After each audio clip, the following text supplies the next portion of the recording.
Goddamn aliens. It's alien dust, fam. Corona is alien dust. That's what it is. Is we going or? Oh, we cracked the case. We cracked the case. Oh, well, yeah, that's the new idea. Wait, we might have to redact all that. We on today's secrets. They already listening. Dog. So I'm like, dog. So all these people that's been talking about how they done been disappearing and shit, and they like, no, they're making that shit up. I said, yeah, niggas for real? Wait, so that's for real now? Oh, the aliens? Y'all confirmed to everybody that they was actually telling the truth? Doesn't the Space Force make a lot more sense now? That was immediately what I thought about. I was like, wait, so all these motherfuckers that they've been abducted and they booties been played with and shit. Okay. Of course, that's where your mind go. In the intro, we in the pre-show question, you talking about booties getting played already, bro. You are wild. It's a real thing. Hey, quarantine got real niggas thing, freaky out here. Quarantine got niggas freaky out here.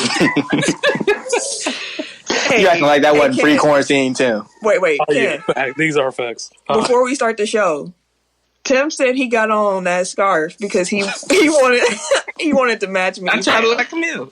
Hey, I was gonna ask, I was like, nigga, what the fuck? Habib hopping on this motherfucker today. All right, hey, he looking like the nigga from Johnny Quest and shit.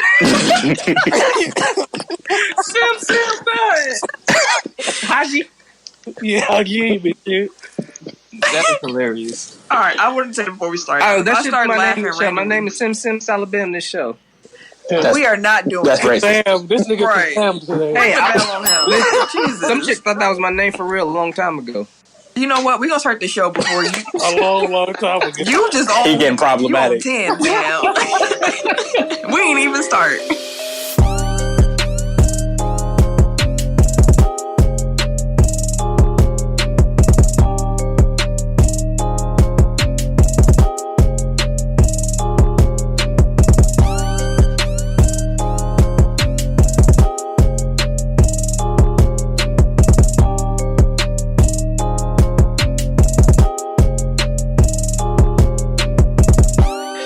Welcome to episode 147 of Technical File, the sports podcast you never knew you needed. And it's your boy, TIMKINZ, the number 3, a.k.a. Ass Ketchum, a.k.a. Mr. Give It To Me. I like it. I'm the RJ. Only known as The RJ. And I'm Camille, point guard of the crew, the real life Tifa Lockhart, the girl next door. You know, holding it down for all the women who love sports. It is your boy K Harris, the gentleman. The gentleman. The everyday gentleman. 24/7. But better known as K Diddy. Take that. Jabron. Tim was Diddy bopping. Hell yeah. Anyways, you can find us at www.technicalfile.com. Don't forget to put the K on that motherfucker. You can also find us on Facebook at Technical File Podcast. That is our Facebook page. Also, you can join our Facebook group, Technical File Pod Overtime, where you can join in with the listeners, fans, and fam. We're also over where those birds are, the Twitter, and those cameras are on the Instagram at Technical File. There we go. Clean that up, right? Mm-hmm. Hey, man. Like I say every week, man, if you guys enjoy being a part of this amazing Technical File fam, I'm sure my son was talking to you. You just ignoring your son, fam. Do the It looked like he ran away. Like he was moving fast as hell. Hey, you see me? Camera started moving fast as a mud, putting light changes and shit. Hey, my son goofy. My son wild like me, bro. He bound to say something random. Start telling business on there. Exactly. Like Daddy said, U.S. hoes. Oh. All right, though. But like I say every week, man, if you guys enjoy being a part of this amazing Tech File fam, I'm sure with everybody you know. Your mama, your daddy, your granny, your uncle, your auntie, cousin Pete, co-workers, everybody. Share with everybody, goddammit. We haven't had a Tech File challenge in a minute. You got one? Let me see. What can we do? Everybody been doing that jump rope stuff lately. So send us a clip of y'all jump roping. How about that? Man, you just want to see some titties. Oh, you have to tell everybody. It's my madness, nigga. Who don't want to see titties, goddammit? I seen this one video, dog. This lady, like, they popped out so smooth. I was like, oh, Jesus. You know, I tried to grab him through the phone and shit. Anyway. I was like, oh, let me help you. Let me help you with this real quick. Talking about sharing the show, though, I do want to shout out Casey Clutch, who left us a review on iTunes. We definitely appreciate it. He said, quote, "This show is for all, but let me tell you why I like it. The hosts relate to 80s babies. The content is centered around sports, culture, and relatable current events. Groupthink is not an issue here. Hella funny. It never is when Tim is wrong. Hella funny, easy to engage with the show and the personalities via social media. Obvious structure, but definitely an unscripted element as well. Check them out." So thank you, Casey. Welcome to the Tech File fam. Welcome. Appreciate you, sir. Did we lose Tim? Oh, there you go. No, there you go. I'm back. Wherever you find podcasts, you can find us. That includes Apple Podcasts, Google Podcasts, Yep. Stitcher, You see. SoundCloud, Yeah. Spotify, iHeartRadio, Well, there we go. Himalaya, Like a player. Wooshka. Oh, there you go. Wherever you're listening to this podcast right now. While you're there, make sure that you like, subscribe, rate, and review, like Casey. 5 stars or better. Sure. It helps us and we appreciate it.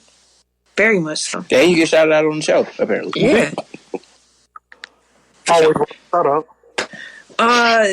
Top listening cities from the last week. We want to shout these cities out for, rocking with us. Surprisingly, at number 1, Upset of the year. Appleton, Wisconsin. Oh, what? Appleton, what up? On what Appleton beat out Milwaukee? What? What up, though? What up, Appleton? Thank you, Appleton, but I'm going to take this as an opportunity to shame Milwaukee. Exactly. What's wrong with y'all niggas, man? Dang. Appleton? Come on now. It looked like, from the listening numbers, it looked like somebody or some people in Appleton found the show. And because a lot of old episodes was getting played. And I was looking back through some of them titles like, wow. I remember the episode really vaguely, but like, wow, like you going back through the history. You going back. Well, you know what that means? Milwaukee, go back and listen to some old episodes. Yep. Milwaukee, tell some more people about the show, man. We from here. Get it popping. Exactly. It's not that hard to do. Get it popping in the city, fam. It ain't like you got anything better to do. You know?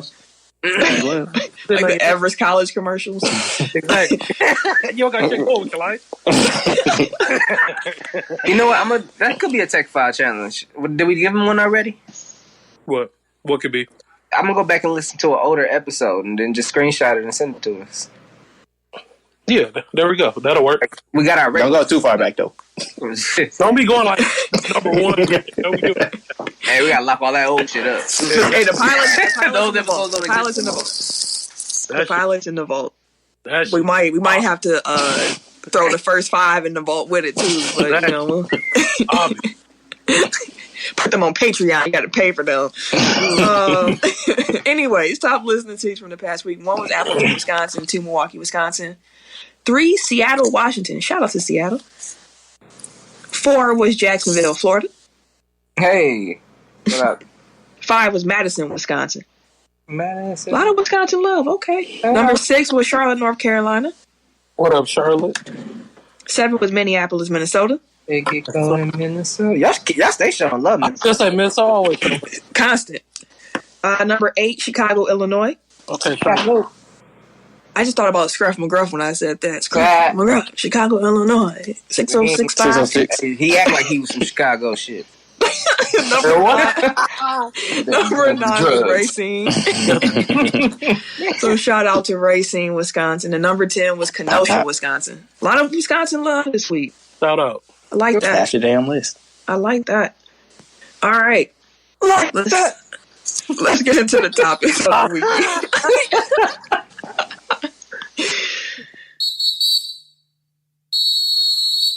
All right. We're going to start this off with Tech File Cinema. Now, if you are new here, I will quickly give you a backstory on how this segment came to be. Actually, I was trying to cue y'all two up, not me. Eric and Cam about to do this. I was like, this ain't my part.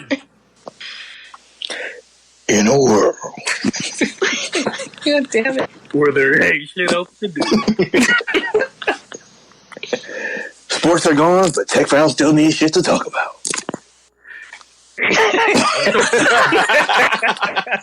So we asked you to pick random. We asked you to vote movies that we randomly picked.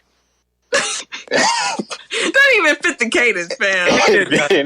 I was pissed at this week. That's all. We each pick a movie, and we have our fans, and listeners vote on what the movie we're going to watch and talk about and review is going to be. Wait. Whose nominee was this? It's Tim. God damn it, Tim. You owe me $4. Tim, he got Game. I picked Talladega Nights. Eric picked Creed, and Ken picked Above the Rim. Yeah.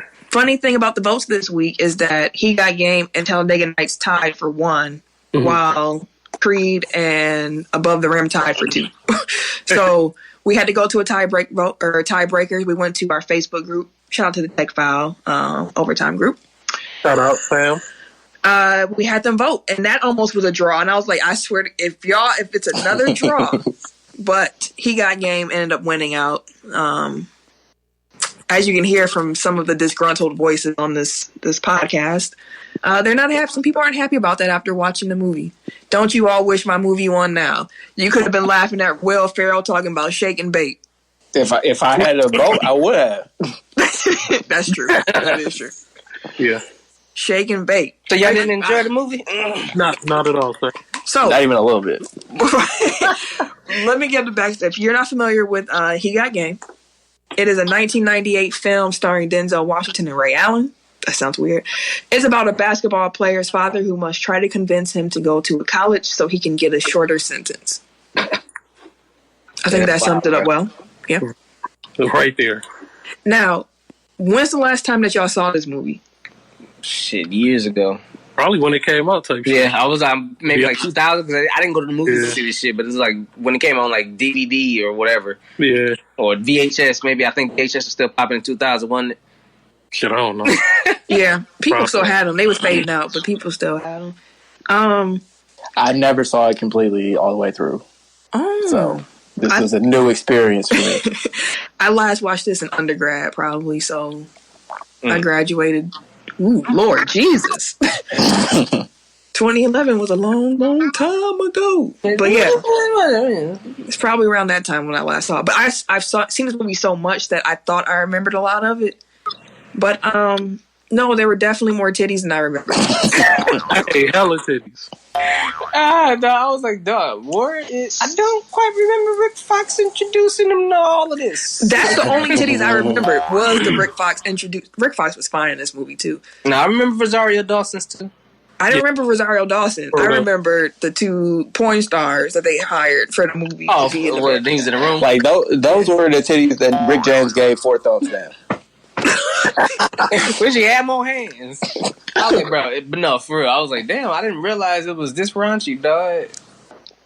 Yeah, Spike was on the nose with this movie. He definitely was. He was on the nose candy or something. The booger tooting and booting. The conversation he had with Big Willie in the car. I was like, that was a valid conversation, regardless of who it was coming from. Like it was valid what he was saying to him. Mm-hmm. Like you can't run. It's only so far you can run from certain shit. Like you got the people, the leech. Oh, big time speech, yeah. Yeah, the mooches and all of them shits, and then you got the chicks, and you got the women that's gonna come flying left and right, and I like everything he was saying, regardless of who it was from. Like it was valid. It was an honest conversation. I mean, a lot of people. I mean, I think the message of the movie is an interesting message at the pressure that a lot of these young men are under when they're number 1 draft pick. You know what I mean? Like right. When you have that type of talent, like all the people who are trying to leech on you. The moment I saw Uncle Bubba, I knew he was about to be trash. This nigga here, I'm like, come on, bro. Pure bullshit. The moment I was like, he about to be trash, and he was. He was pure trash. They hitting him with all of you owe me's. I'm like, dog. Like, He bro, didn't even sign nothing yet. You got a deal already? You trying to cut me out? Like, bro, come on now. everything Like, I sacrificed for you. but how many athletes you know or you think probably dealt with that shit? Yeah. A lot. I mean, like I said, the message is. Hell, look at Pippen's deal. Like, I'm not saying that that's the same situation, but he would have those All the people he had to take care of. Yeah, you got the other people. And they call them leeches and mooches, but his money got to go elsewhere. So he had to get the money when he had to. Yeah. But also, real quick, speaking of trash people, Lala. The moment she asked him to speak to the agent, I was like, I like, oh, so this what Sean was on before he went to Drumline, bro. I was like, okay, because they was in high school. I was like, the timeline kind of fits. He was on this dirt shit before high school. When he was in high school, shit didn't pan out, so he went over to college and thought he was just gonna be king shit over at the Drumline. I was like, for sure. This nigga connecting movies. Exactly. I just want to talk about when they was hooping. The first basketball scene. When they was at the park and the point guard, what's his name, Booger? Yeah. This nigga was hooping in the sleeveless polo. Dog. Really? Yes. It had a collar. This guy had a sleeveless polo on, hooping. I was like, dog, what the fuck? I had a couple bullet points on this shit. And then Lala, hold on, I gotta go back to Lala because she was sleeping with the agent, which I was like, figured. Figured, like my brother. Okay, girl. God, I would have been pissed off the way as close as the motherfuckers was in the swimming pool. I'm like, bro, what the fuck how is you this? notice nothing? It seemed like he did though. Like he. Yeah, I'll say later on like, he said it. Yeah. Yeah, but in the moment I was watching it like, nigga, you see them in the pool, right? Like you see a leg in the air, my nigga. Like where did they get the swimsuits They not swimming. from? That's what I wanted to know. Where did the swimsuits? Did they know they were coming there to swim? Were there extra swimsuits in He the had house? it on standby. He already knew she was coming. You knew she was down. Yeah. And then she called him at like 1 a.m. to ask him if he knew what he was doing. I'm like, okay, yeah. I'm glad they broke up. Hey, what was Sweetness? Dog, first I thought he was like the broke David Ruffin. Because he had the old girl, the little prostitute chick, who happens to be Mila Jovovich. Same chick from Fifth Element, Resident Evil and shit. I was like, oh, they had a couple people in here. Okay. That's like that's one of two actual actors that they had in the whole movie. Right, I was like, oh, she make more money than a lot of niggas still. Because she had a bunch of movies, like not just them too, like Salt and all of that shit. But then they're playing the same role he always do. Who? Jim Brown. Oh yeah, he got a type, don't he? Yeah, he played the same role in every movie and shit. Yeah, Like that's linking movies together. That's the defensive coordinator from Any Given Sunday. it was interesting seeing Roy Williams still the coach of Kansas. For Boston, I was like, damn, he did. I was like, damn, this was back during that time. Yeah, they had plenty cameos. What's the name? I forgot. Temple coach. John Chaney. Yeah, I forgot. I'm like, damn, I forgot he used to coach Temple. Fun fact, do you know that Ray Allen was not the first choice for Spike Lee in this movie? Who was an actual actor? No, he wanted an NBA player. He wanted somebody who would look young enough that it was believable that he was 18. Kobe was his number one selection. Okay. And Kobe was actually interested. He enjoyed the script.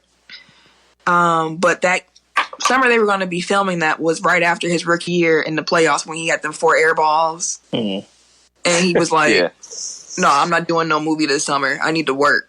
Yeah. This movie would have been so much better with Kobe. Facts. You think so? Facts. I think. Yeah. Ray Allen cannot act. Ray Allen can't act for shit. Can Kobe? Kobe talking like, yeah. Oh, like Kobe just has a him. natural charisma. So like even if his acting was bad, like the charisma would have carried it. Like Ray Allen was just boring. Like he can't emote. A couple times he was yelling. I'm like, bro, why are you yelling? I'm pretty sure it's supposed to be a soft scene. They had to talk. It was several times. He was like, yeah. I'm like, I'm sure it's supposed to be like, yeah. What I tell you about bringing strangers in the house? Yeah, something like that. I'm like, bro, it was that point, but it was a different point where he was yelling about something. I'm like, bro, I'm pretty sure this is supposed to be like a lower scene. He doesn't look natural when he yells. It wasn't believable. Like, anytime he had to be angry, it just didn't. And he was supposed to be angry the entire movie. The whole movie.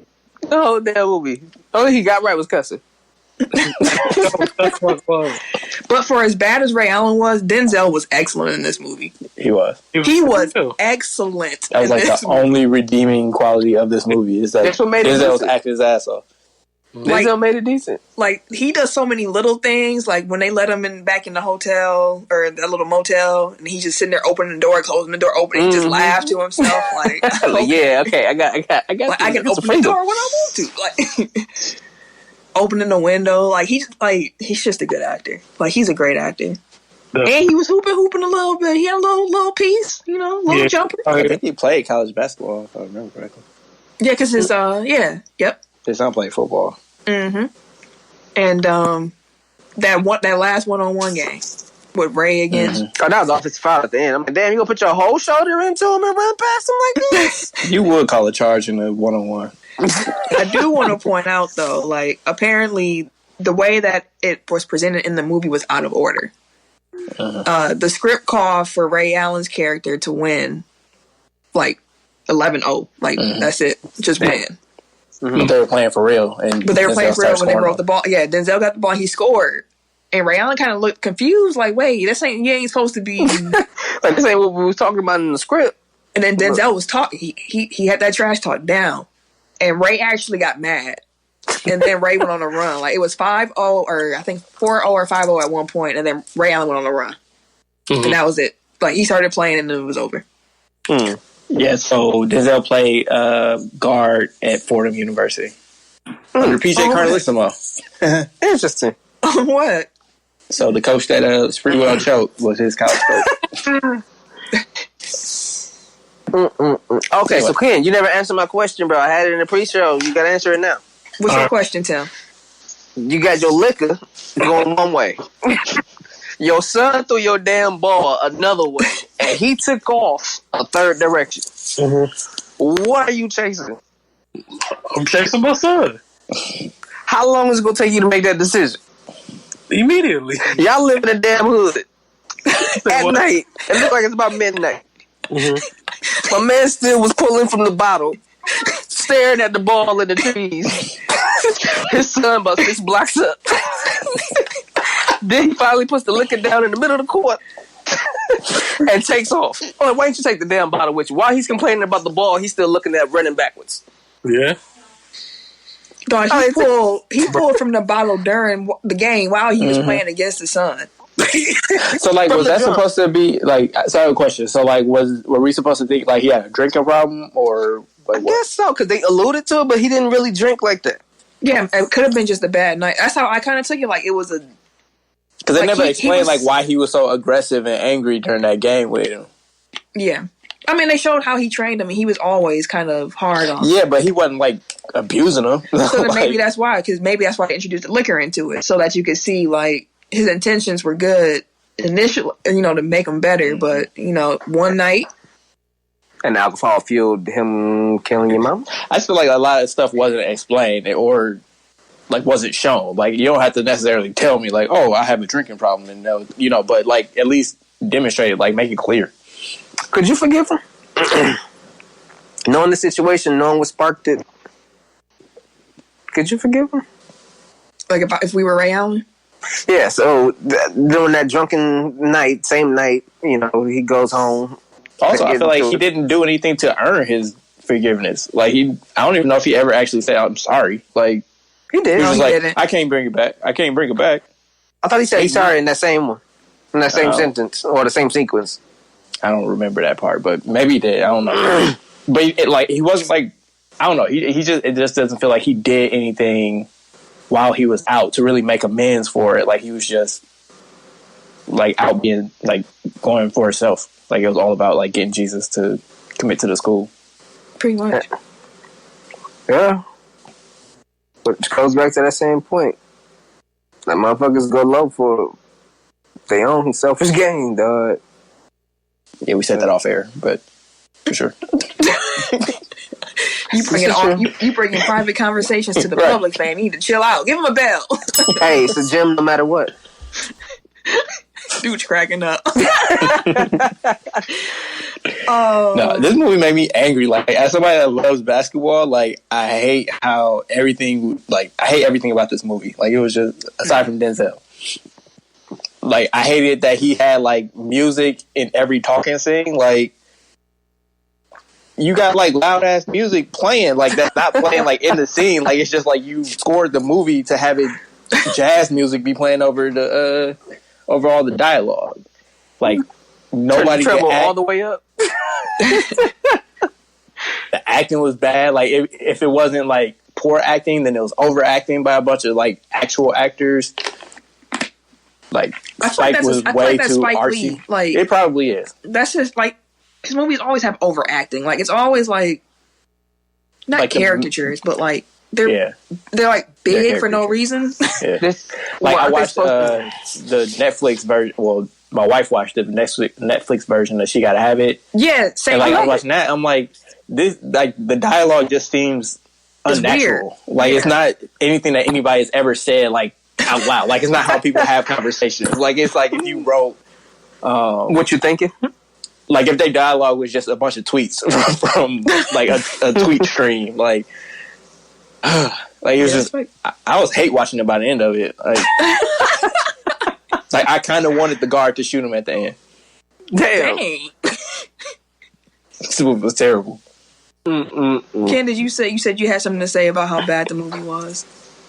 Yeah, it was just overall, like, after watching the whole thing, I was just like, yo, like, this show was actually really trash. Like, for real. Like, Denzel was the saving grace of it, but it was just, I don't know. Ray Allen was not believable at all. And the movie was longer than it had to be, too. Nigga, this movie was 2 hours. Oh my God. That is true. It didn't need to be that long. Yeah, this shit longer than any given Sunday. So I was just, afterwards, I was just like, yeah, this shit was too much, bro. All right. Well, I thought it was decent. What are y'all rating it? 0. You for real? You gave it a 2?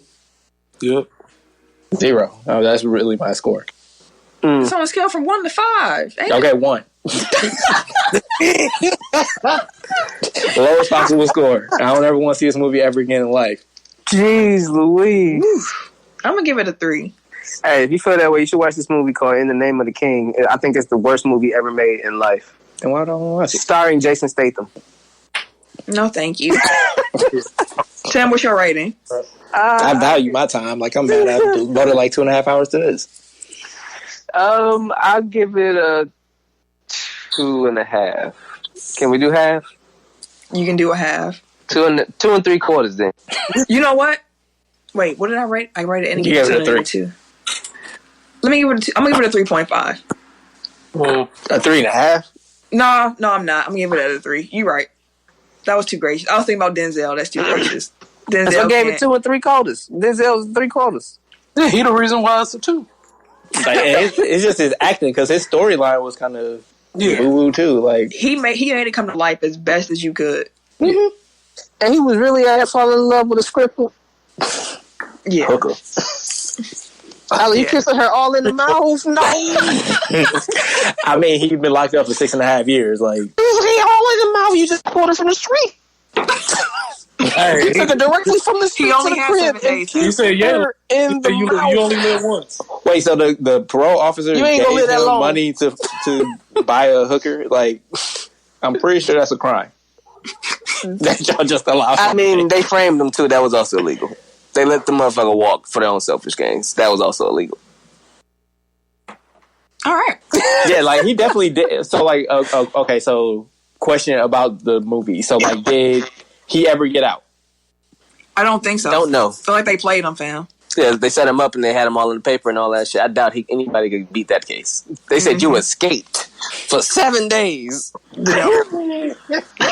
But, like, all you have to do is say, like, I had an ankle bracelet on. Like, how'd that happen? Like, They don't know what ankle It's bracelet. 1998. They ain't listening to us. No, they would say what ankle bracelet. There ain't no ankle bracelet. It's 98, bro. That's a Spike Lee joint.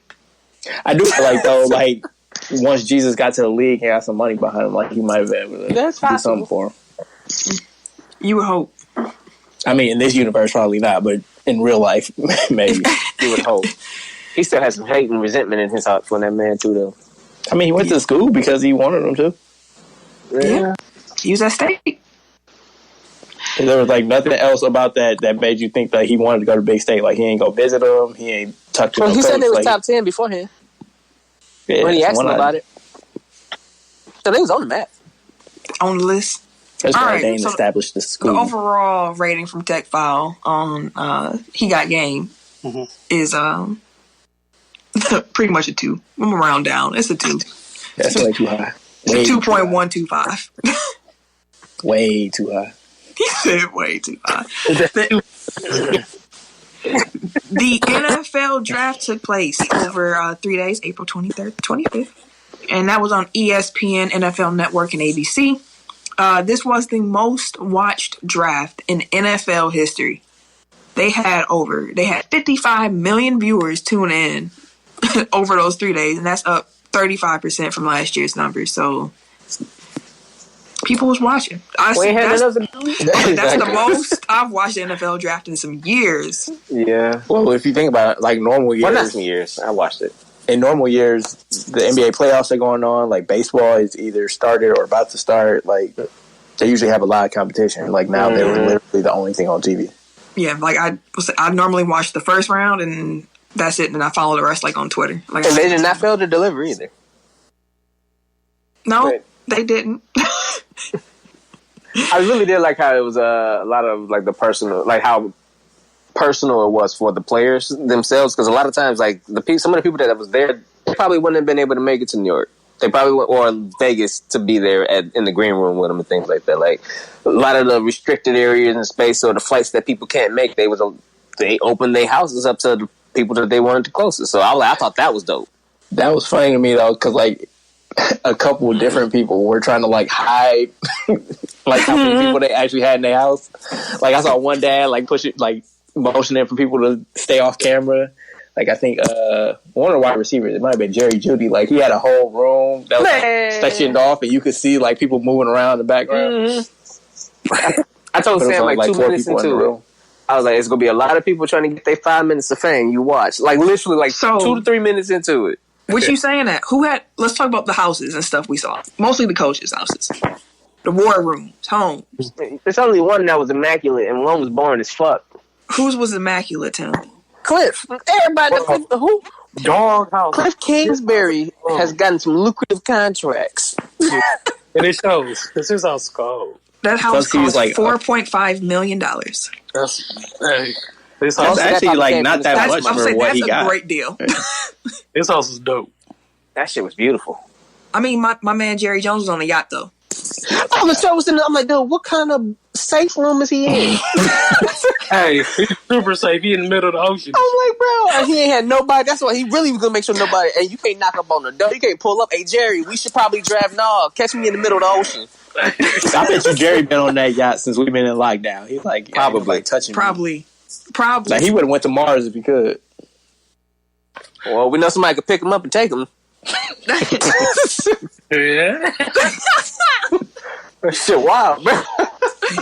And nobody cares about like that's how. Ain't nobody giving a fuck. Nobody's giving a fuck. Nobody cares that UFOs are just. Like, because it's been a movie and fictitious for so long and confidential for so long. Now they like, you know what? Fuck it. Here it is. No, everything else is going to shit. Everybody got to know it's something else. It ain't just be right. Like, it's something else. I can barely hear you. Can. Huh? I can barely hear you. Oh, shit, my bad. You hear me now? Mm-hmm. Yep. Good. But yeah, I was like, man, people don't even care. Like, people worried about Corona. They worried about. That's what all kind of. Like, we need a distraction. Some more bullshit for the come. And no one care about the UFOs. Nobody. And they got videos of showing these motherfuckers flipping and dipping, and niggas are like, oh shit, what's going on up here? Hey, the UFOs out here baselining in the sky. They ghost wide and whip. Right now. They sitting there watching these motherfuckers. I mean, it was floating. I'm like, alright, for sure. And everybody like, oh, man, damn, I sure wish I'd have made that tuna fish sandwich earlier. I'm like, you niggas here. They don't even care, fam. Anyways. It's hilarious. Bill Belichick's house. Boring. The most boring. Oh my god! I said, this look like this would be. I'm like, damn, everything you do is boring. Dog had his dog there chilling. He just walked off. That was hilarious. He had the dog in the chair, fed the dog, and walked out. The dog was just still sitting there behind the computer, like, cool. Like, by the time he got up, shit, I've been trying to get in here all day. Get my pics popped off. Yeah, he know how this go. He been sitting in here all day. He knows my spot. Okay, the Titans head coach though, his sons was in the back. I don't know if y'all saw that. They just had like some weird costumes on, looking like spacemen. Bro, I'm like, what the? Oh, they're different around there. I think it was the Texans. Was it? No, it was the Titans head coach. Yeah. No, they different over there. I don't know what the fuck going on over there. Bears had Matt Nagy had a room. It looked like that conspiracy gif from with Charlie Day when he be looking around. That's how that wall looked. He had a string connecting the dots and shit. Let me ask you this, since I was talking about the Bears real quick. How do you feel about how your team did in the draft this year, Ken? How do you feel the Bears did? I feel like we could have done a lot better. Like picking a tight end, like first round was, to me, very unnecessary. Especially since we picked up Graham. So I'm like, I got 10 of them hoes. Yeah, so like literally have 10 strong, like on the roster. Like 6 tight ends. Like for what? No, nigga, y'all got 10. Like literally got 10. Only 6 of them are decent though. We got 10 niggas, but 6 are like can play. What y'all doing without the phone? They just there for training camp, fam. So y'all going into the season with 6? We get as long as we run the ball more, dog. That's all that matters. So we go use a 2 tight end system to run the ball. Then I guess that's. Y'all doing jumbo package the whole season. I see. I guess so. Goddamn it, we gotta do something. Hey, because Foles gonna be out there. Gotta do something. Oh, y'all ain't got no Trippy Mitchie going? Yeah. Bro, y'all done? Let me ask you this: Who right now? Who would you choose? Nick Foles or Mick, bro? I mean, I pick Nick, but it ain't my team. Y'all do some crazy shit over there. Y'all do some crazy shit in Chicago. I don't know. Bro, it's rough being a... Dang, y'all high tech over there? Turn your background down, Eric. The house talking to him? Right, turn your house down, nigga. Your house talk, fam? Tony Stark, nigga. Hey, motherfucker, whole house started telling him what's going on outside. Hey, I told y'all this nigga Shield, bro. Y'all been telling y'all that. Nick Fury cousin. Eric, it's a bit chilly outside. You may want to put your hoodie on today. He the one who released the UFO out footage and shit. Like, God damn, old fancy ass house and shit. And we still don't know what this nigga do for work. Nick Fury, bro. Part of the Victor Initiative, nigga. That's what he for our white listeners, he is Chandler from Friends. Niggas, he is Tommy from Martin. We don't know what he do. We've been told before. No idea. I don't remember. He told us at least 5-6 times. He just put the MIB flashlight thing. That's what I don't remember. After he told us what the job was. I don't remember what he said. I just know he got his house remember that. What'd you say, Eric? I said if I did, you wouldn't remember that. I would. I just know your house talks to you, and mine don't. That's on one. Like I'm the only one that got an Alexa. No, that wasn't no. Nah, that wasn't Alexa. That was Jarvis, B. Jarvis. No, she was too sophisticated for Alexa. Alexa sophisticated, but that was that was like first class. So Alexa was like economy. Let's talk about the Packers draft before you keep talking about the levels of virtual assistants. Okay. So y'all saw some of our initial reactions on how we felt about the Packers' first round draft pick, which they traded up for a quarterback. Great pick. Out of all of the NFC North teams, my instant reaction is that the Packers had the worst draft. Mm-hmm. I love what the Vikings did. I like the Lions draft. The Lions did well. Good draft. Outside of the Bears picking their 10th tight end, like it was decent. Yeah, besides that shit, the rest was solid. We might hit in some of our middle round draft picks with some of these old linemen. I think our running back could be good too. Yeah, he might be really good, but clearly, Coach want to turn us into the Green Bay Titans and get a fake Derrick Henry and run that ball. Well, so I was pissed Like, I'm not even gonna lie to you. Granted, yeah, sure, it could have been a repeat. And like I said, I think I even told y'all earlier that week on that Monday. I'm like, bro, I'm listening to this GM, bro, and he sounded like we gonna draft a quarterback. For them to trade up to draft a quarterback. Now, don't get me wrong. Jordan Love has the arm great talent. Potential. Yes, they're loving his arm talent. They're loving the quarterback. He getting sad thinking about it again. I can see it on his face. But all of his flaws are coachable. The big flaws are coachable. He get rattled easy. They say once you rattle him, he's out of his game for the rest of the game. So that's just. But he was a starter. Don't get me wrong. He had a phenomenal 2018, but in 2019 he had a whole new cast and shit. But getting rattled ain't got nothing to do with you from 2018 to 2019. It shouldn't, at least. Mm-hmm. But yeah, that's a big issue for him. And then they was pulling up stats about how he's inaccurate with cats wide open 8 to 15 yards from 15% of his passes. I'm like, that's staggering. But I'm not gonna focus on that. I'm not gonna focus on that because those are all from the bad year, and they were all from the bad year. Right. Yeah. So, well, yeah, I got a question for y'all though. What's that? So, you are Aaron Rodgers. Mm-hmm. How are you feeling after the draft? Like I'm about to win the MVP this year. Okay. Did you hear what he said? You got to literally put the team. No, did you hear what he said? I'm not quoting him verbatim, but he pretty much said that ain't nobody, like, no matter who it is, like, they've drafted quarterbacks before. He's like, nobody beating me out now. Like, I'll welcome him to open arms. Yeah. Like, I'll welcome him to open arms. Yeah, so it's just, they said he initiated the phone call to welcome him to the Packers and shit like that, too. So I think because of the way he came in under Favre, he's not going to be a dick to Jordan Love.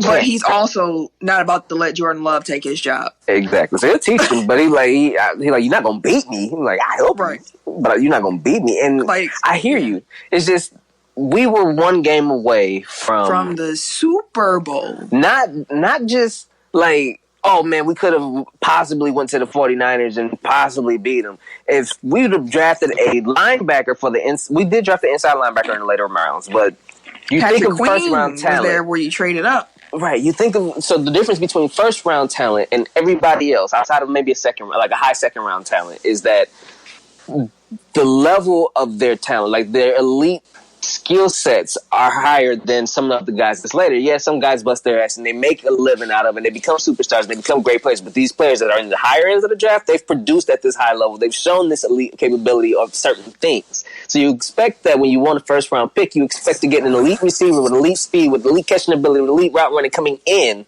and to help your team immediately, who was one game away from the Super Bowl. Mm-hmm. That's why it was an issue. Not that because we drafted Jordan Love. I think a lot of people expected us to draft a quarterback. Truth be told.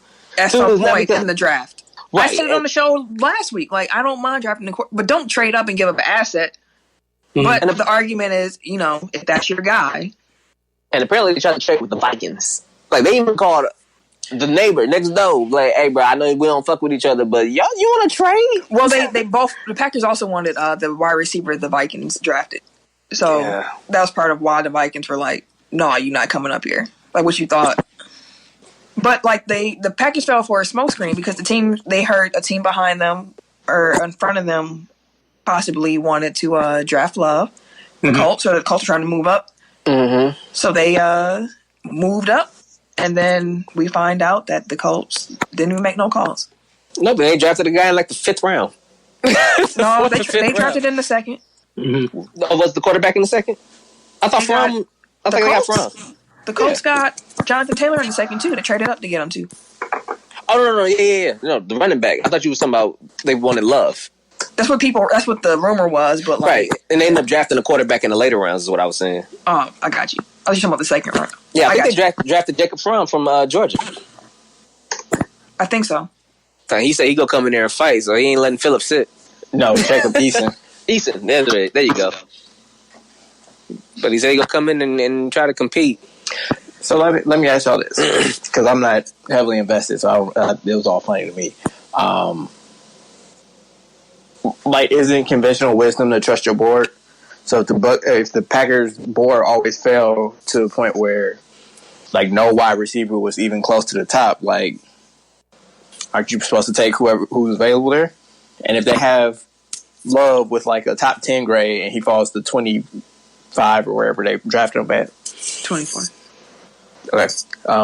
Like that may be worth it for them to move up. I'm sorry, 26. Give up a 4th rounder to move up to get him, to make sure they get their guy, because they have such a high grade on them. Which is what they typically do. Yeah, that's what I said. Yeah, it's like if that's your guy, you go up and get him. But like as a fan, it was just sitting there watching it. Like, what are you doing? Like, we were a game away last year. You could be getting some really good impact pieces right now that can address some of the weaknesses that you saw throughout the season and that the 49ers really exposed in the playoffs. Like run defense. And instead, you invest in the future when your quarterback only really has a couple more. Like, what are you doing? But then as I thought more about it, it's like, you really do got to balance your short term and your long term. True, but we didn't draft one. Hold on, but the Packers said like they had receivers on their board, but they didn't have the top tier guys pretty much top. And as they went down their board, they didn't value some of these other receivers as high as other experts were. So they said once they got to a certain point, they were just kind of like, okay, well, like that ship sailed, or this player just drinks higher. They literally trusted they board the whole draft, and what they were saying was, all this talk about the receivers is overblown. They're not all that good. We shall see. Exactly. Y'all better be right. A lot of cats is like, oh, well, we already got 10 receivers on our roster. Think about this. These same niggas, it was the same motherfuckers on the team last year who didn't produce or didn't do a thing. And 2, if they don't step up, a lot of these cats going to be in their third year. Like, we going to let go of Geronimo. Geronimo was here. He didn't really step up and do nothing. The GM has a lot of faith in the guys coming back. MVS probably Lazard was good last year. MVS was good the year before that. Kumaro has potential. Equiminius or whatever, like he's shown flashes. Yeah. So like they do have like young, so the biggest thing is guys. Yeah, basically like, and familiarity with Aaron. Like I don't know. Like, I don't think that their receiver issue is as dire as people have kind of made it out to be. The issue was last year we had nobody get open outside of Devontae. Therefore, Rodgers took more time in the pocket, took more sacks, and we don't want him to take more hits because he's getting older, and it's showing. And the second issue was we had nobody. Oh, drops. There was a lot of freaking drops from these cats last year. So all I'm gonna say is, I'm gonna say the Packers should go and trade for Odell Beckham Jr. if he's available. I wish we would have just used our first round pick on him. Trade next year's first. We done had 3 in the last 2 years, and we didn't get that motherfucker. I'm saying, like, there's other ways to get receivers. Odell Beckham was the first one that popped in my head because he's kind of disgruntled in Cleveland. So we got Devin Funchess, and I was looking, and I remember Devin and Cam had the thing, you know, and he's only like 25, 26. So I was like, maybe we'll give Devin a shot. He was hurt, but he was the number one target for Cam for a little bit when Cam did throw it. So I wouldn't mind giving him a shot. We'll see. We're going to see. I do want to point this out, though. The Dolphins, they have a black head coach. They have a black GM. And now they have a Hawaiian quarterback. They had a good-ass draft, too. They did have a good draft. They had a good offseason. They had a great offseason. Yeah, I like Tua there. The Dolphins are about to be my second team. Because I've always loved their jerseys. So they're going to be my second team. Really? I love those colors. Yeah, the Dolphins is gonna be they gonna be asleep. They gonna make some noise in the East this year. AFC East is gonna be between the Dolphins and the Bills. Dolphins my AFC team now. Like how you got Jacksonville, I'm going Miami here. They had a pretty good draft too. They picked up Ramsey's replacement. Oh yeah, they did. The Cowboys got mother effing CD Lamb. I like, sheesh. He might not have a girl soon though. Dude, he said everybody was tripping and wasn't even like that when he took the phone. But everybody got pictures of you looking at it like it's like that, though. The mic looked like it was like that. Dude, everybody in the living room was looking like it was like that. Like, what you on, bro? Oh, that's what she on? Okay. Everybody got the big eyes and shit. Like, and then cats come out the woodwork like, hey, ain't that Trae Young ex? I'm like, damn. Yeah. That's NBA draft and shit. I'm like, so, but shit, Oklahoma. Yeah, they ran the receipts. They found the receipts. Oklahoma, dog. She was like, hey, you was the superstar here. Trey dropped you. I'm going to go over to football real quick. That's how that sound. Say less. Hey, but you get him. She finna go to baseball next. She grabbing that man phone. What you Going to baseball next. She going to baseball next. She keep grabbing that man phone. Isaiah Wilson, his mom pulled his girlfriend off him when he was sitting there. And I got it. I was like, dang, she's probably get out my baby draft moment. Yeah. You know what? I mean, it looked like he had a problem with her being on him. So I feel like there was a conversation. He was crying. Hey, he wasn't crying, man. He didn't know what was going on. No, I'm playing. I don't know. I feel like there was a conversation had. I feel like they told her, hey, when these cameras go on, you're supposed to get up. And that first tap was, get your ass up. And she ain't moved. So I was like, do you like this on national TV? Because I feel like they forewarned these women, like, hey, give them a quick one, get out the way. Because a lot of them did stand up, give them a quick little hug, a quick little kiss, and they kind of moved around a little bit. So like maybe they told her, hey, when this light come on, get your ass up. Give a little quick kiss, get your ass up. Mom came over, all right, that's your quick, get up. She ain't moved, get your ass up. I'm gonna be honest though, like I thought that was like his high school coach's wife or something. Like she looked old. Dog. I was like, that's his girl. All right, bro. Good luck. No disrespect, but yeah, no disrespect at all, but you know. So overall, did y'all enjoy this format of the draft? Like, would y'all like to see this come back? I did. Who daddy was that? Uncle? Who daddy was that rolling on the floor and shit in front of the camera? Ken Law. They told his story, man. I put I connected some dots on that one. Like his dad got some big crackhead energy from that. And they were talking about like he like grew up homeless and like everybody got a damn story. See, I didn't even look at it like him being I thought that was just genuine excitement. No, I'm sure he was, but I'm just saying like that's crackhead. I didn't think crackhead. I just thought he was excited for his son. Like I said, connecting dots. Like if it would have just been like that single data point, then maybe I'd be like, yeah, you know, he just it's like, oh no, you a little extra pops. That could be his personality. Like Tim looked like he'd be on cocaine, but he's just Tim. The fuck? I do not look like I do no booger sugar. What the fuck? I'm sorry, you act like you on cocaine. I may have the energy. My fault. You act like I may have wrecked the crackhead. You right. But, you know, damn. Hey, it's prerogative. He's good. He's like Tim has big crackhead energy, but like what the fuck? Wow. That's what we doing? Wow. Fam, you said you was wearing a scarf on your head to look like me, fam. I had to say something at some point. I don't want to look like you know my mellow yellow. Tim has crackhead hair. That's funny. Anyways. Any other draft reactions before we move on? Like I think Tim was starting to mention it, but like all the sob stories, like they overdid that. Everybody. Way too much. Like every other person that got drafted is like, their grandmama died. They brother. Daddy was shot. Strangled his best friend. I'm like, God damn. Do you know why he wears 27? Because his friend was stabbed 27 times. You're like, oh my God. I get it. I'm like, every time I looked up, I'm like, Jesus Christ, bro. Like, I'm like, damn, y'all. I get it. I hear you. I was like, shoot. Every other person.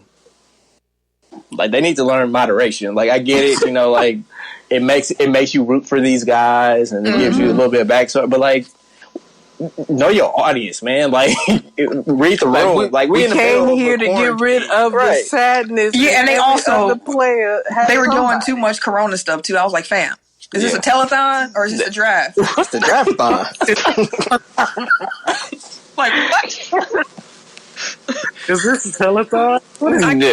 They drag Trey Wingo out there every time too. I was like, fam, I'm trying to escape this for a night. Like, that's what we here for. That's what we all tuned in for. He always turn around in that damn chair. Right, you heard the story, changing outfits. I was like, fam. Roger Goodell probably is the most entertaining. Roger Goodell had me cracking up too. Towards the end of the night, he was like literally laying down and shit. But he was laying out in the couch, just like, all right.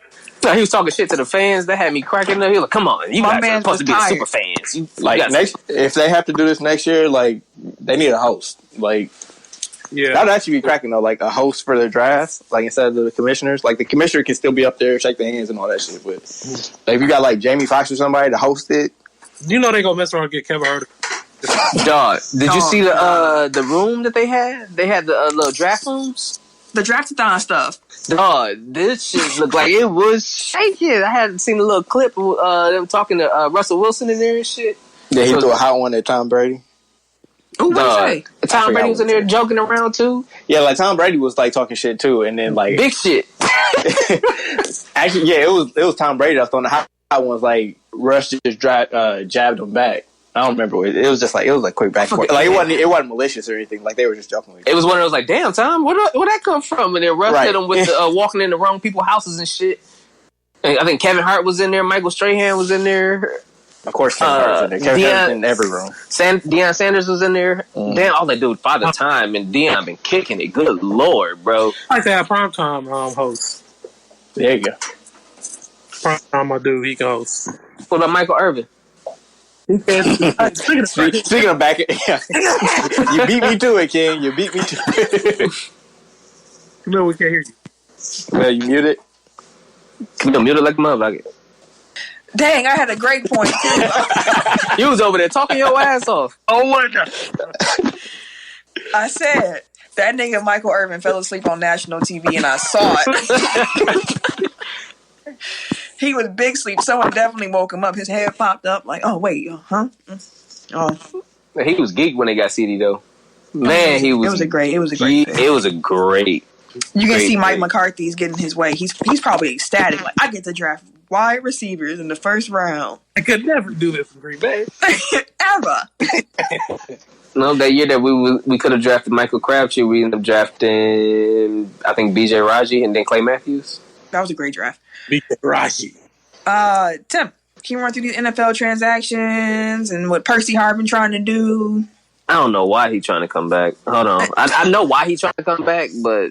And what the NBA doing? Oh, shit. Hold on. Let me hold on now. It's a lot of transactions. Is it a lot of shit? Hold on. No, it's like 5, 6, 7. I might have to plug my phone in. Since you don't have it queued up, I got it. NFL transactions. So Kansas City Chiefs released punter Dustin Colquitt. 49ers offensive tackle Joe Staley retired. The Eagles acquired wide receiver Marquise Goodwin and a 6th-round pick from the 49ers for a 6th-round pick? Yep. Okay. The 49ers traded Breida too. Mm-hmm. To Miami. Yeah, to Miami for what, 5th? Yeah, that was the 5th. 49ers acquired offensive tackle Trent Williams from the Washington football team for a 2020 5th and a 21 3rd. And that's New a Orleans, pickup. Yeah, for sure. And New Orleans signed quarterback Jameis Winston to a 1-year deal and re-signed quarterback / everything else Taysom Hill to a 1-year extension. They're trying to get famous Jameis go try to take the Teddy route. That's so true. He could learn under Breeze. The only difference, though, is that Teddy had the opportunity to shine for like 6 games. Mm-hmm. Mm-hmm. Jameis ain't gonna be able to get on the field for no 6 games and lead the Saints unless Drew Brees get hurt again. I mean, he is like 41 years old, so yeah. Or he could just think this year and then he gets benched. Yeah, that would be interesting. The benching of Breeze. My conspiracy theory was actually that this Green Bay front office don't give a damn about Rodgers like that and wouldn't be opposed to actually benching him. That was my conspiracy theory. I know I put it in a group and never actually said it, but I'll just say it on there. I think that this front office really, truly don't give 2 shits about Rodgers like that. I mean, they're not really invested in him. They didn't draft him. They haven't had more than a year. And he's an aging franchise star, and I think that drafting Love, given the opportunity, they'll put him in when they think that he's ready and not when Rodgers is. Mm-hmm. I mean, that's literally the same thing that the previous regime did with Rodgers and Favre. So Favre retired that year, though, and then they said, "No, fuck that shit. We'll go with Aaron." Yeah, but I mean, like they were kind of pushing him out for the last couple of years. You know what I mean? He was also unretiring and retiring for a couple of years straight. Yeah. I feel you, but that's like, I'm just saying, like it's the same off season.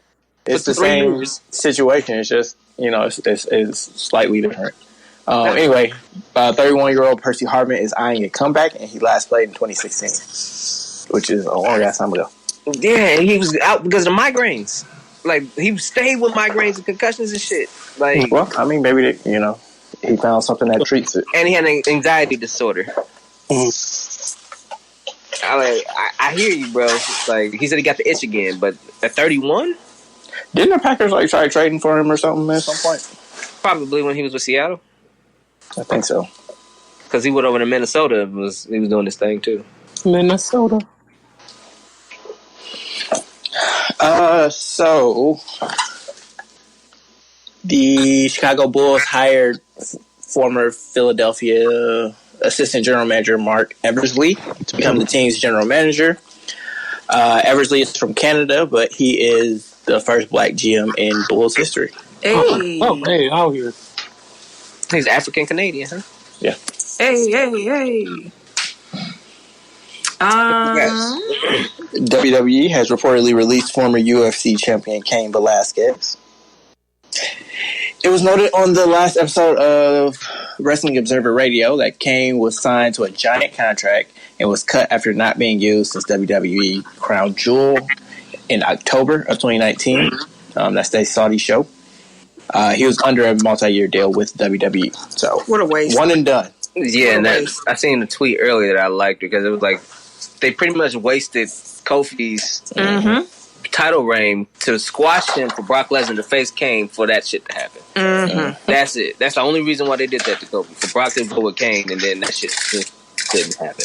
And here we are. Kobe filmed his retirement season, apparently. And also, D. Wade has been working on putting together a Redeem Team documentary. Are y'all interested in seeing either of these? Yeah, I want to see both. Yeah, I'll check them both out. Yeah. I watched a D-Wade documentary already, and that shit is trash. So, I enjoyed it. Unless he gives up creative control, I'm good. He can keep that. I enjoyed his documentary. I just think it could have been longer. It didn't say anything, though. Like, that was my issue. It's just like, because he's in control of his own footage, like, he can kind of pick and choose, like, oh, what do I want to talk about? Whereas, like, a normal documentary, like, actually I got you. looks at things critically. So it's like, if I just want to see a puff piece on Dwayne Wade, like, I can take it or leave it. I got you. Are there any other sport teams or, like, eras or stories that you would like to see in a documentary?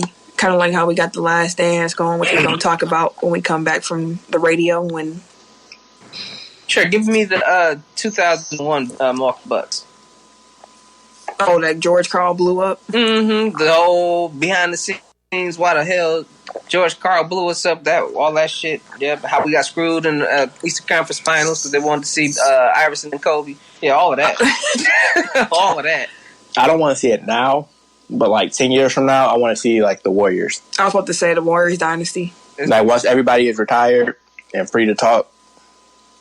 Or when the fucks are no longer given. Because that's pretty much what happened with the Jordan doc. Like everybody, like now at the point, like shit, what the fuck? Oh yeah, it's 20 years later. They like, I don't care, and still fuck them to this day. All right, it's time to go to the radio. WTECK Radio 69.9 FM, where 69 is fine. What the hell? I'm telling you, took a long walk around the block. We just can't see him this time. No, he just didn't want to do the radio. Oh, there he go. Ken. Yeah. Would you tell our listeners, those who might be new here, what the radio segment is? Yeah, so the radio segment is a segment that we do every week that we play a song that is sports adjacent, created, composed by someone in the sports field. Tim is our DJ. DJ, give it to me. Give it to him. And this is our why do I forget this every week, yo? This is our back room, backboard. Back room. Nigga. Hey, Duke's laughing a little too hard. My man said backboard, bro. Back room meeting. Production meeting, there we go. Yeah, you close enough. This week, we're going to do Aaron Gordon. Now, we were going to do another Aaron Gordon song originally. But then he dropped a diss track against D-Wade. So we got to roll it. Deuce, do you have it queued up? Tim, do you want to come in with the music already going, or do you want to come in and then cue when the music starts? I'll do it while the music going. All right. So, can you count down everybody? You count down music and you count down Tim. All right. 5, 4, 3, 2, 1.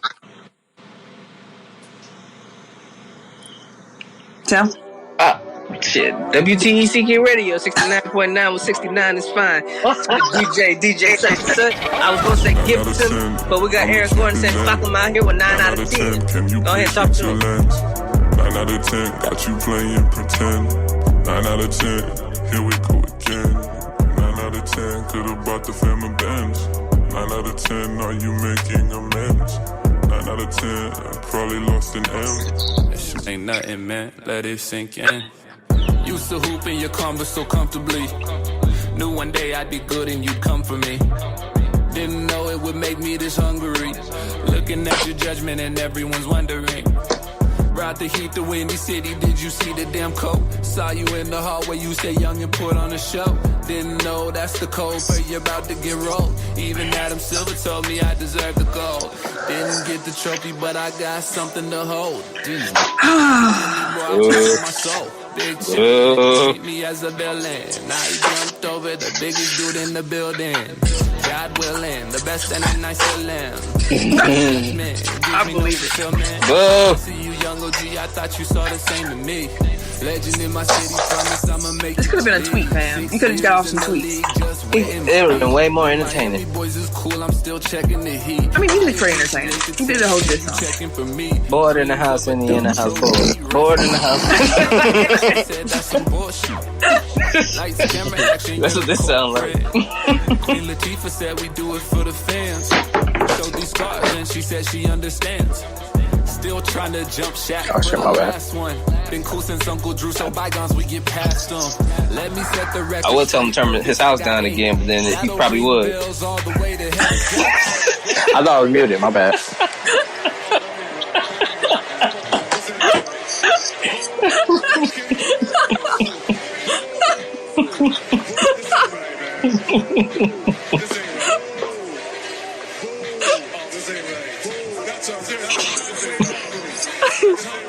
Ain't nothing, man. Let it sink in. He done rapping? Thank God. Thank God. Aaron, I feel you, but nah. We gonna hit some bad news real quick, and then we're gonna talk about The Last Dance. Y'all ready?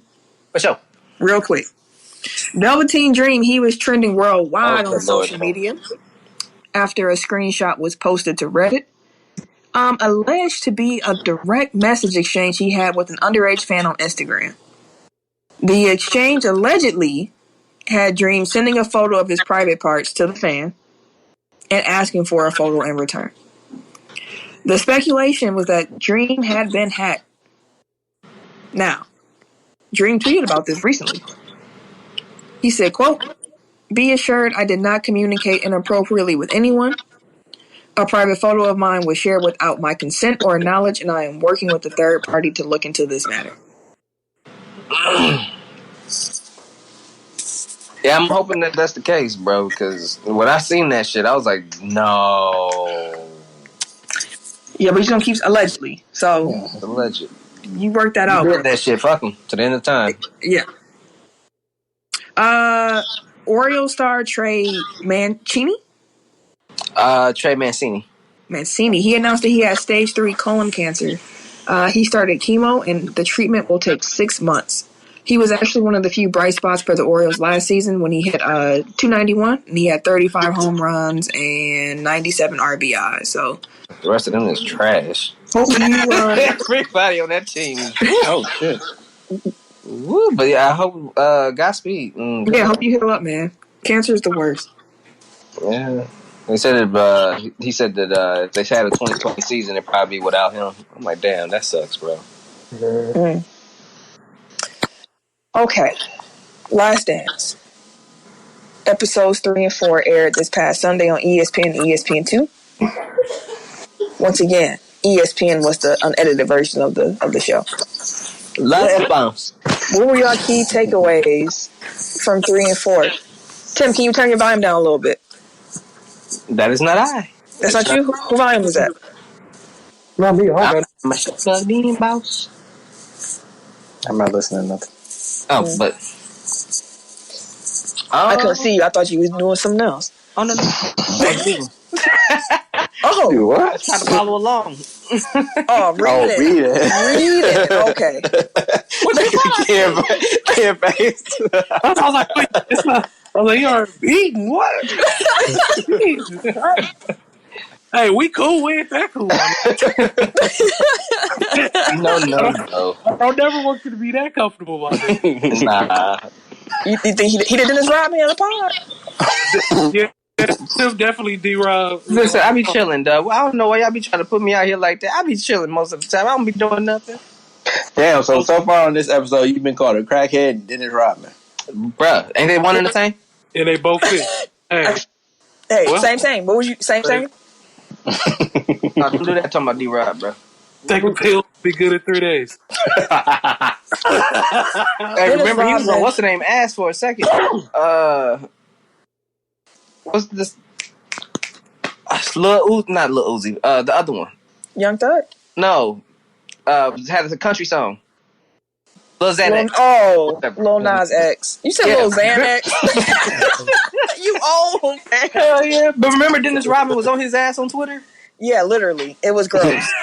Like literally, dog. Oh, It he was was gross. for real?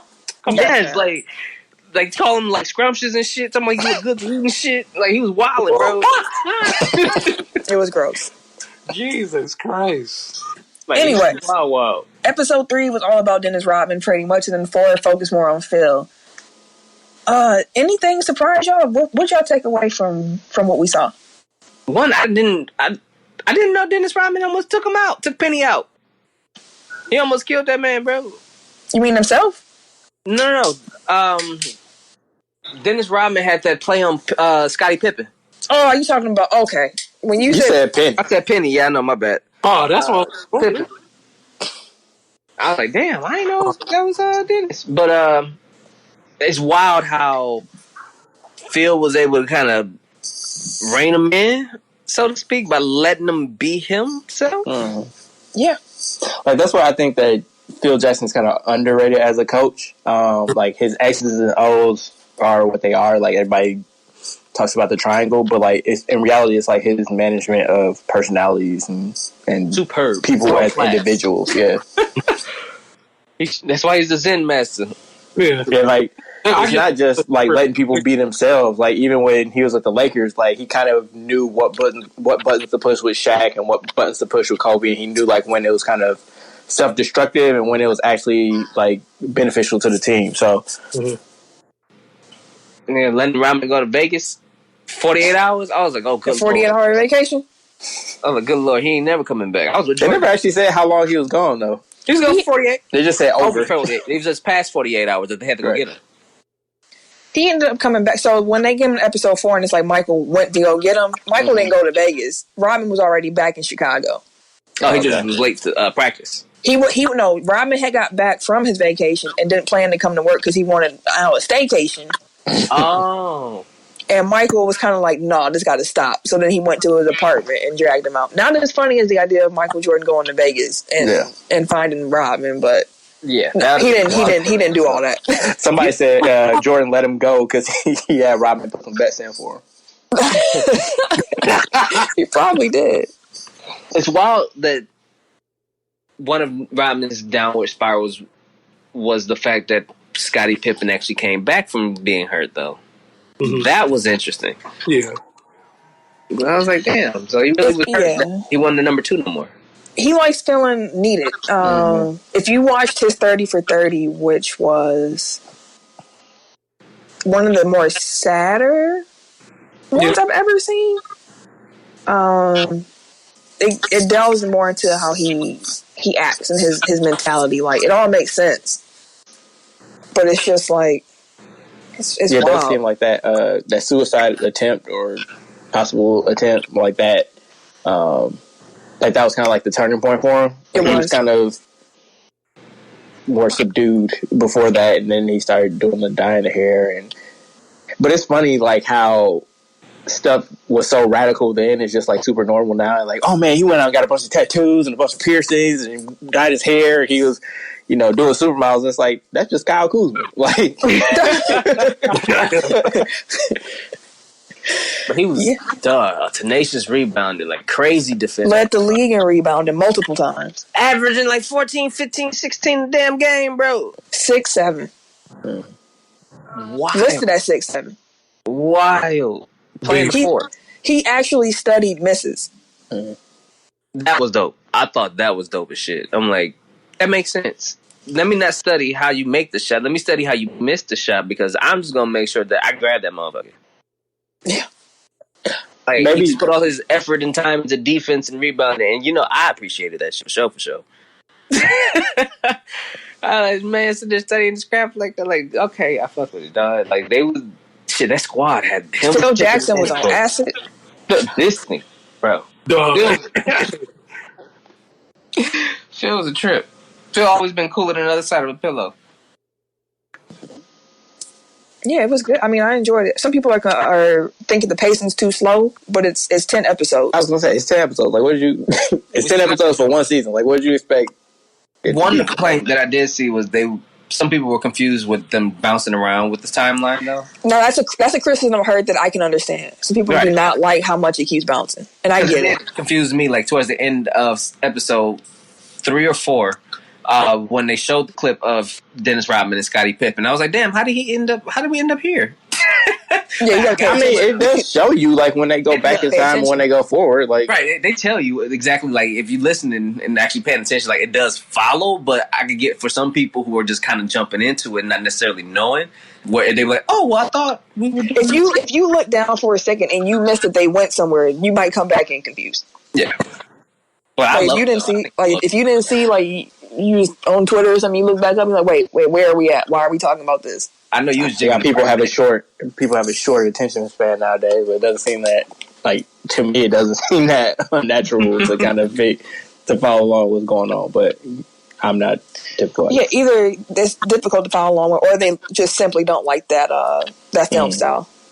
Which I can't really say anything about that. If you don't like the art, then you don't like the art. And it really doesn't feel like they're, like, bouncing around. Usually, like, they start in 98, then they go back to, like, show the origin story, and then they catch you back up, like, and then at the end, they end up in 98. That's what I can see some people, because I've seen those arguments on, like, people complain about it on Twitter while I was tweeting about it and shit. But, no, I think, like I said, I think it's real well done, and I'm enjoying it. I'm thoroughly enjoying it. Like, one criticism I've seen from multiple people now at this point is, like, complaining about, like, it's not any new information being presented. Which, I mean, I guess it's valid, but, like, you also have to take into consideration, like, these are hardcore Jordan and Bulls fans, like, and grew up in that era, so, like, you know a bunch of the stuff already. Like, that's not necessarily the case for anybody born after, like, 2001. You know what I mean? Like, it's probably even earlier than that. Mrs. Jordan from the GOAT conversation, like number 3. Yeah. So, I mean, like, for what it is, like, it's entertaining to me. Like, I sit and watch and be like, damn, it's 2 hours up already. Like, yeah. It seemed like... Yeah. Go ahead, Ken. No, I was saying the time do go by fast. But not just watching it, because y'all know how I am about, like I said last time, like I am about Jordan, like, but like seeing like that nigga was like another beast, like that nigga was human, like real talk. And I was just like, yo, like, that's why I couldn't wait for this doc, because I'm like, dude, so many cats of disrespect. He was cold. Yeah.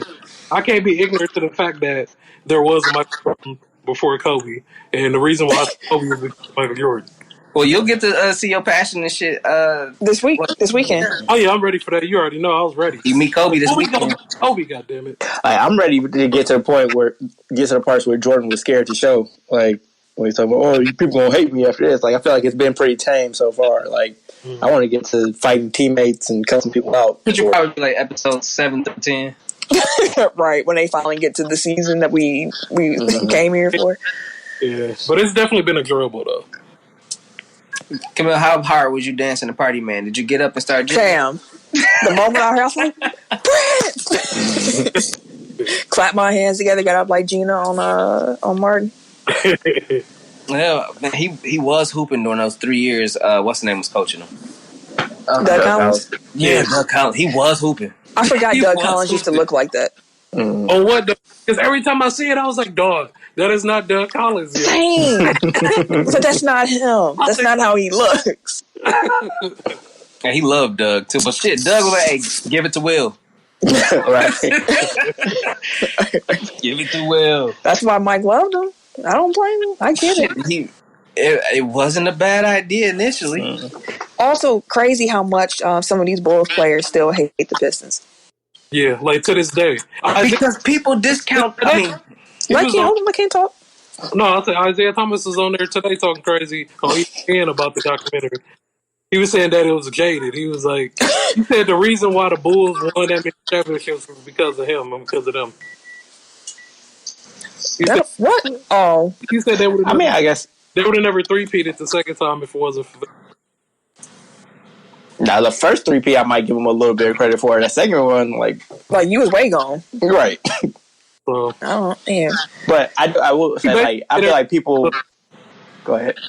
No, my bad. I say he basically said everything but fuck. Because Isaiah Thomas will never actually say it. Like, he always dancing. Mm-hmm. Like, just say what you say. Say what you want to say, for real. Say it. Say it. That's why I said a lot of them still say fuck him to this day. Mm-hmm. Yeah. But, like, I think that people look at the bad boys and they romanticize, like, that era of basketball. Like, oh, man, look at that. Like, players today, they couldn't... Like, dude, that was dirty. Like, it wasn't physical. Like, they were literally dirty. Like, you see how many clips they had of them pushing people after the whistle, undercutting people in the air. Like, that's not physical defense. Like, that's trying to injure people. Like, I don't get with that.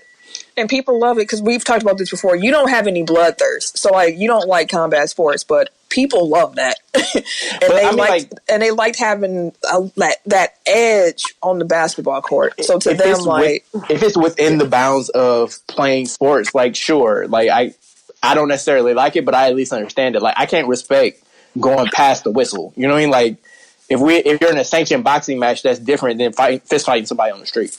I mean, that's how basketball was at the time, though. Like, it wasn't any different. It wasn't, though. Like, the Pistons were like that. Like, everybody else was, like, physical, but, like, they weren't, like, beyond the whistle and dirty. Like, that's why so many teams hate the Pistons, because... Oh, so, okay, I get what you're not saying dirty. Just that... Okay. No. I thought you were talking about, like, in general of that whole style, but you're talking about the Pistons. I'm saying the Pistons specifically. I got you. Like, they're dirty. Yeah, I agree. Yeah, I got you. I've that about the people who use that argument with Jordan not getting past the Pistons, too. I'm like, dude, they literally whooped his argument? Like, a lot of people are like, well, you couldn't get past the bad boy Pistons for Jordan. I'm like, bro, they literally used to whoop his ass on the court. You notice he never complained. He never said nothing. He was like, all right. Boom, getting elbow smashed to the face all series. Getting right back up. I would have been Draymond and Cat's like, I'm flying through the air, you push me, I'm kicking you in your dick. Every layup, I'm going out like it's a drop kick. Yep. Foot straight out, my nigga, all this. Luke Cage and shit.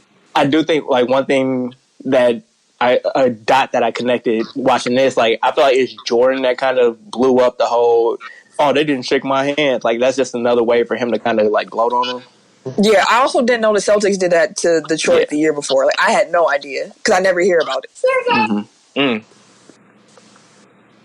Like Jordan, because like to me that reeks of Jordan being like, I want to look you in your eye after I beat you. You know what I mean? Like you robbed me of that opportunity. Like that's what that sounds like to me. And they both still, Isaiah included, they fuck them to this day. Like I said, Isaiah actually was on Get Up this morning talking about if the reason I didn't make the Dream Team is over a handshake, I'm more disappointed today than I was back then. It was. Come on now. And it wasn't just the handshake. It was freezing them out of the All-Star game. It was being dirty as fuck. Like we all know this now. Nobody on that team would have liked though, except maybe Magic. Because Magic like everybody. Right. Just smiling at everybody and shit. It wouldn't be like Showtime. Yeah, I can't wait to parts 5 and 6. We'll be live tweeting again. Who got the mic this week? We'll figure it out, but it's going to be somebody. For sure. Well, I enjoyed it. I can't wait for the next one. The NBA has informed its franchises that it is targeted no early than May 8th for any use of the team's practice facility. The NBA is going to continue to monitor the pandemic with its timings. So, at first, the NBA was talking about, May 1st, we're going to let y'all do this if your state has it, but then they had to push it back some. There's been some concerns from other teams about competitive advantages. Like if these teams' players can work out here, what can we do for our players over here? But the league did send out a memo with some requirements about opening facilities back up, such as allowing only 4 players in the facility at a time, having 1 staff member supervising. No coaches can be in the workouts with the players, and a distance of 12 feet must be kept at all times. But the NBA did tell those teams there'd be a process put into place to help those in closed states to find options to get them back. Because the NBA had to move because once Georgia said they were opening back up, NBA players wanted to go to Atlanta to hoop at Anytime Fitness. And the NBA was like, definitely not. Definitely not. So we'll see what happens. Hey, we should have Ken read that one. The next one? Mm-hmm. I don't think he got his Oh, you can't. So Deuce too. What y'all franchise doing, bro? Well, y'all franchise out here applying for small business loans and getting rewarded $4.6 million during this relief surge. Oh, you talking about the Lakers? Yes. The team that's worth like billions of dollars. Like, hey, man, everybody need a break, bro. Break me off a piece of that Kit Kat, bro. No. I'm like, I seen that earlier. I'm like, the Lakers, bro. I'm like, one, you have to apply for this loan. So therefore, there is an issue within the system that you are granting a team that's valued billions of dollars. It's because of the way that the law was written. You're considered a small business if you have under than 500 employees, and the Lakers only have like 300. There you go. Quote unquote only. They literally were able to apply. Like, that's wild. Rules. But no rules. once they saw the fund ran out, they was like, okay, we can get the money back. Like Shake Shack and all of them. Yeah, bro. They gave it like, Pot Belly. Yeah, we didn't really need it. We didn't really need it. We just thought we'd get it, It was free money. We was gonna take it. Who wouldn't take free money? But we see y'all need it, so here, y'all gonna have it back. That's trash. Shit like that, That's what happened. Trash. That's what happened. The NFL is planning on releasing the 2020 regular season schedule by May 9th, and they will have numerous contingencies in place amid the pandemic. So the schedule is going to have that traditional 17-week, 16-game thing. Wait, I thought they changed it to 17 games. It's going to go into effect the next season, I believe. Oh, okay. This is all per Sport Business Journal. But wait, what about the playoffs? Because I know during the draft, I heard them say, like, there's a 7th team this year. So that's this year, and then the other stuff is next year? I believe so. Okay. They're probably phasing it in. It's raining like a motherfucker. But they said there'll be room to start the season as late as October 15th, which would normally be week 6. And the contingencies also include no bye weeks, no Pro Bowl, and no extra week between the conference championship and the Super Bowl. So much no for all bye that players week is trash. Yeah, so much for all that player safety shit. Like, so what they said that they would try to do instead of no bye weeks, they would try to get teams that have the same bye week to play each other that week. That way there isn't the confusion of like somebody having a Monday game and then a Thursday game, or a Sunday game and then a Thursday game, or some shit like that. So they go try to make sure they play. I still think that's trash though. But yeah, that's their game. Shouldn't the first contingency just be like, well, I guess they got TV contracts. Never mind. I was gonna say like should just be move everything to Sunday so you don't have that problem. Yeah. Yeah, and the Super Bowl, they said they could move that to any of the Sundays in February. They said F the Oscars because they can move. We got any Sunday in February. I mean, honestly, it sounds like LA isn't going back to normal anytime soon, so they might not even be able to do the Oscars. Or they have a virtual one. Right. One thing I was thinking about, though, like, so apparently the NBA is considering, like, that bubble idea that we talked about with MLB. And I think we discussed it for NBA also. But one thing I was thinking, like, they're going to do it in, like, practice facilities or they'll build some courts. So it's not so obvious that they're playing in empty arenas. Mm-hmm. So I was wondering, like, what, like, if they went the WWE route and went with, like, a more cinematic experience for like broadcasting basketball, like what that would look like. Like obviously you can't show it live that way, but if they did like a replay on Wednesday nights with like NBA films, super cuts of the game. Draymond was talking during All the Smoke. He talked the whole show pretty much. But he was saying that before they actually shut the league down, he actually had a DJ make a mix for the game, so that it would be music playing throughout the entire game, like more like a pickup game feel, so that it wouldn't feel like an empty arena so much. So I think squeaking and talking, right? Although I'm interested in hearing the players like clear, like. Yeah, I think they're not interested in that. I don't. Everybody gonna hear how much shit they talking. Exactly. Or who getting out there verbally abused and just taking that shit. Losing plenty endorsements. Right. Facts. You gotta have some sound effects. What did you call him? I've never heard such language. I'm breaking them off like a Kit Kat. Wait, what? You ain't gonna lose no endorsements for that. You might lose one with Kit Kat, but that's what it is. Anyways, UFC 249 is taking place on May 9th in Jacksonville, Florida. Florida's just open for all the business. It's going to be a 12-card bout, and it's going to be on ESPN+. Now, when the whole UFC get coronavirus, then what they going to say? They still trying to fight on this secret-ass island? He got Getaway Island and shit? Definitely set in Jacksonville, Florida. Is the island in Jacksonville, like, off the coast of it? Bro, did you ring the bell, dude? Like, what, fam? Jeez. Yeah. Anyway. Can't get right. I actually saw that Serial Sensei dusted off the podcast mic, and he dropped the podcast previewing UFC 249. So if y'all interested in that, check out the Dojo Talk podcast. WWE and 2K have officially announced that the next WWE game is going to be at Battlegrounds. This announcement comes after they said that they ain't doing WWE 2K21. Because it was trash. Yeah, last year was rough. It was terrible. They need some time to figure things out. Reevaluate, you know. Maybe call Ukes. Get them back on the phone. But this shit look like an NFL Blitz version of WWE. Did you see they got the women looking so bogus on there? Yeah, bro. Everybody's like clay fighters. 2K said, quote, WWE 2K Battlegrounds will be a completely new WWE gaming experience that will feature arcade-style action and over-the-top superstar designs, environments, and moves. We're focusing on social pick-up-and-play fun, but with plenty of depth for those who want to get way into it, end quote. The Rock threw Cena into an alligator mouth. What? Come on, dog. I was like, what the fuck? Nah, really? Like that's the type of game it's gonna be. It's like a fighter, damn near.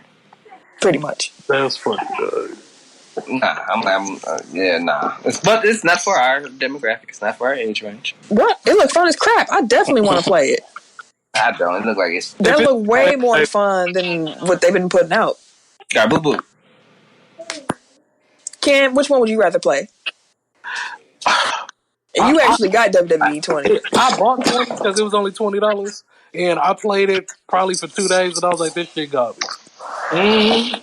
So I played it fake out. I throw somebody in the alligator mouth. It's like Mortal Kombat, but with wrestlers. Like, I'm with it. Less gory, more cartoony, Mortal Kombat with wrestlers. I'm with it.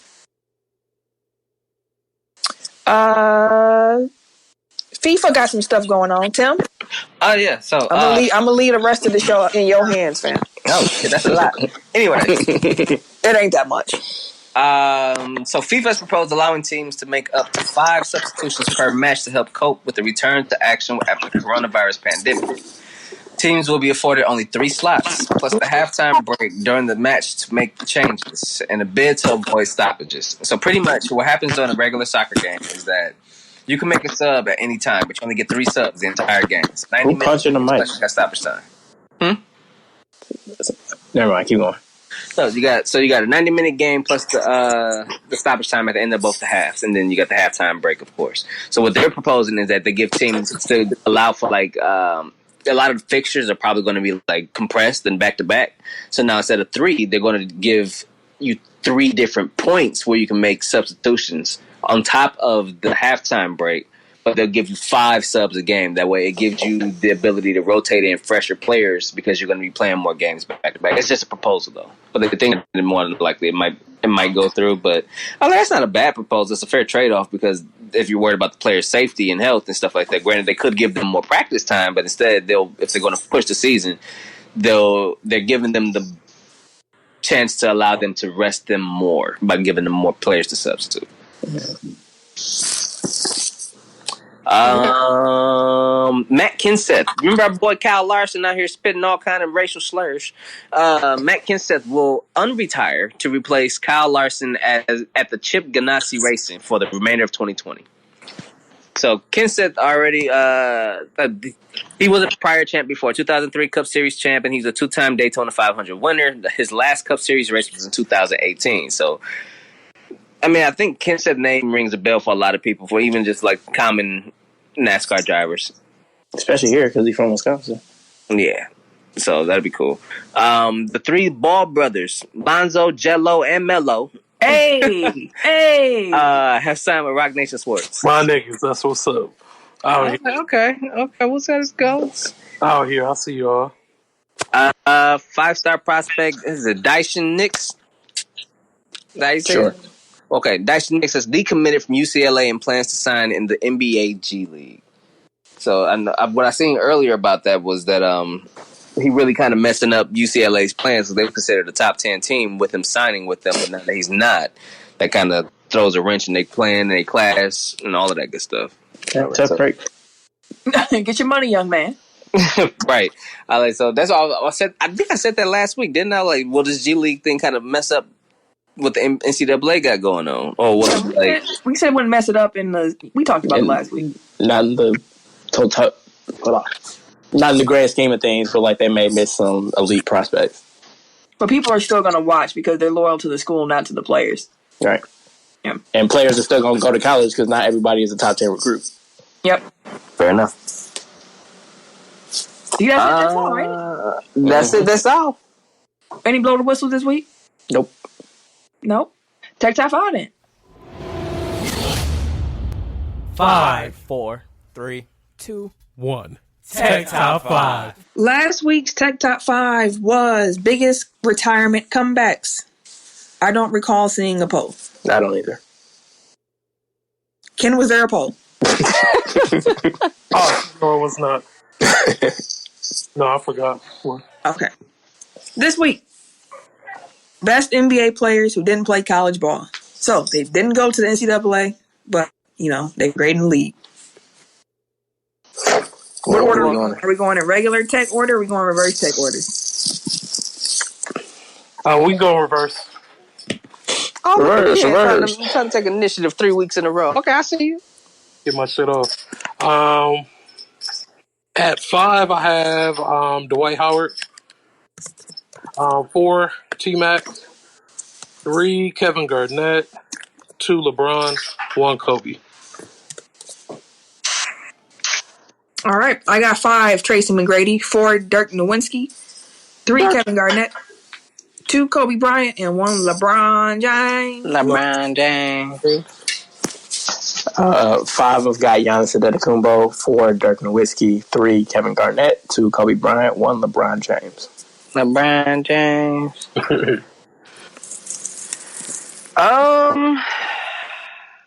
Okay. I'm gonna go with what I got. Number 5, I got Dirk. Number 4, I got Moses Malone. Number 3, I got KG. 2, I got Kobe. And number 1, I got LeBron James. LeBron James. King gonna have all the Kobe fans like, that's the list right there. Well, y'all know what it is. Stand up. Kobe. Look at that. Too much talk around this motherfucker. To be fair, I did try to justify it, and I couldn't. What, to put Kobe number 1? Mm-hmm. Y'all know how I feel about both of them, so shit. It really, it's a win-win. They don't really. I hear you. That's the show this week. We hope y'all enjoyed it. We hope y'all staying safe, that y'all good. Hope y'all come back next week. As a reminder, make sure y'all rate and review the show, share it with somebody, help us grow. We appreciate y'all. If you want to follow me on social media, you can catch me. Wait a minute. On Twitter, Instagram, PSN at Camille Monet, CAMILLEMONAE, because your mom is fancy. Thank you, sir. At Bucksburner and _J on Twitter. That's all you get. Damn right. Everyday _gentleman on Instagram. KHarris216 on Twitter and Snapchat. And it's your boy, TIMKINZ, the number 3, aka Ass Ketchum, aka Mr. Give It To Me. Shit. Hasta la vista, baby. Yeah. Bye, y'all. This has been a presentation of the Break Media.